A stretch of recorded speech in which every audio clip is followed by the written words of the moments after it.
Hello hi ಎಲ್ಲರಿಗೂ S H creations YouTube ಚಾನಲ್ಗೆ ಸ್ವಾಗತ. ಇವತ್ತೊಂದು ನನಗೆ ಹೊಸ ಕಂಟೆಂಟ್ ಕೊಟ್ಟಿದ್ದಾರೆ ಒಬ್ಬರು ನನ್ನ ತುಂಬ ಆತ್ಮೀಯರು.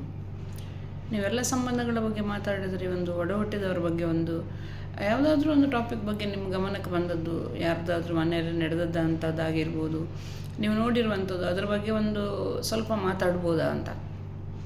ಸೊ ಅದಕ್ಕೆ ಸುಮ್ಮನೆ ಹೀಗೆ ಎಲ್ಲಾದರೂ ಫಂಕ್ಷನಲ್ಲಿ ಕೂತ್ಕೊಂಡಾಗ ಮಾತಾಡಿರುವಂಥದ್ದು, ಕೆಲವರು ಬಿಹೇವಿಯರ್ ಫಂಕ್ಷನ್ನಲ್ಲಿ ಒಂದು ಯಾವ ರೀತಿ ಇರುತ್ತೆ ಅಂತ ನಾವೊಂದು ಅಬ್ಸರ್ವ್ ಮಾಡಿದಾಗ, ಅವ್ರ ಬಗ್ಗೆ ಉಳಿದವ್ರು ಮಾತಾಡುವಾಗ ಅವರು ಹಾಗೆ ಮಾಡ್ತಾರೆ, ಹೀಗೆ ಮಾಡ್ತಾರೆ, ಯಾಕೆ ಈ ಥರ ಮಾಡ್ತಾರೆ ಅಂತ ಹಾಗೆಲ್ಲ ಒಂದು ಅವರವ್ರ ಕಮೆಂಟ್ಗಳು ಬರುವಾಗ ಅದನ್ನು ನೋಡಿದಾಗ ನಾನು ಕೆಲವೊಂದು ವಿಷಯಗಳನ್ನು ಈಗ ಇಲ್ಲಿ ಹೇಳಲಿಕ್ಕೆ ಇಷ್ಟಪಡ್ತೇನೆ. ಇನ್ನೊಂದು ಕೆಲವು ಕಡೆ ನಾನು ನೋಟಿಸ್ ಮಾಡಿರುವಂಥದ್ದು, ಈಗ ಒಂದು ಒಡಹುಟ್ಟು ಅದು ಯಾವುದೇ ಆಗಿರ್ಬೋದು, ಅಕ್ಕ ತಮ್ಮ ಅಣ್ಣ ತಂಗಿ ಯಾವುದೇ ಆಗಿರ್ಬೋದು, ಕೆಲವೊಂದು ಕಡೆ ನಾನು ಒಬ್ಸರ್ವ್ ಮಾಡಿರುವಂಥದ್ದು, ಒಂದು ಕಾಲ್ ಮಾಡಬೇಕಾಗಿರುತ್ತೆ. ಒಂದು ಅಣ್ಣನೇ ಒಂದು ತಂಗಿ ಕಾಲ್ ಮಾಡ್ತಾನೆ ಅಂತ ಇಟ್ಕೊಳ್ಳೋಣ, ಒಂದು ಎಕ್ಸಾಂಪಲು. ಕಾಲ್ ಮಾಡ್ತಾನೆ, ಸಾಮಾನ್ಯವಾಗಿ ಹೇಗಿದೆಯಾ, ಏನಾಗ್ತಾಯಿದೆ, ಜನರಲ್ಲಾಗಿ ಅದು ಆ ಮಾತುಕತೆಗಳಿದ್ರೆ ಎಷ್ಟೊಂದು ಚೆಂದ ಆಗಿರುತ್ತೆ ಕೇಳಲಿಕ್ಕೆ.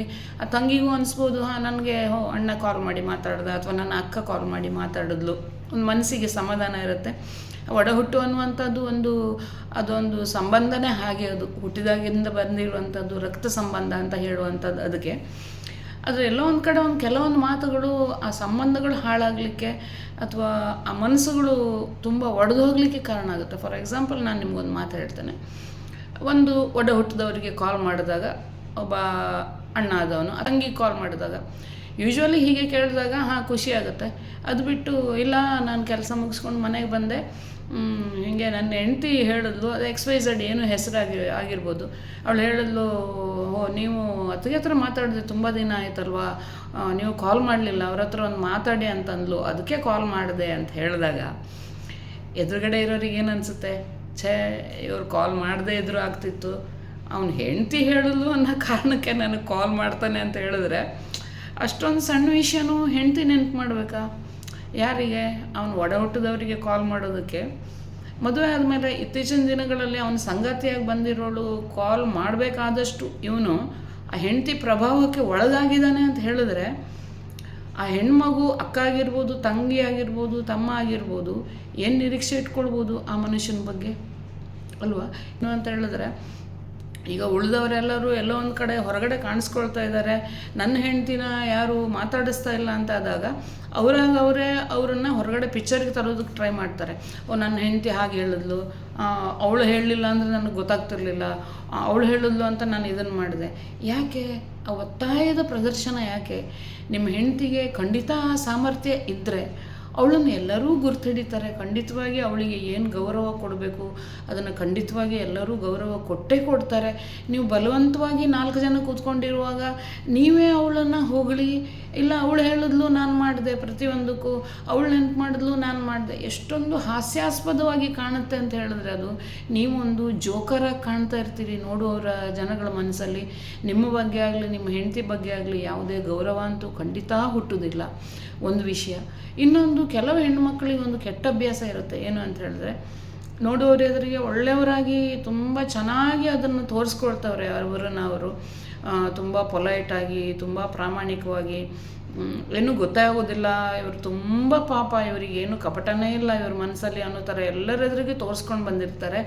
ಆದರೆ ಅವ್ರಿಗೆ ಏನು ಕೆಲಸ ಆಗಬೇಕು ಅದನ್ನು ಮಾಡಿಸ್ಕೊಳ್ಳೋದಕ್ಕೆ ಅವರ ಪ್ರಯತ್ನ ಯಾವ ಲೆವೆಲಿಗಿರುತ್ತೆ ಅಂದರೆ, ಅವ್ರು ಅಂಥದ್ದು ಮಾಡ್ಬೋದು ಅನ್ನೋದು ಹೊರಗಡೆ ಯಾರಿಗೂ ಸಹ ಗೊತ್ತಿರೋದಿಲ್ಲ.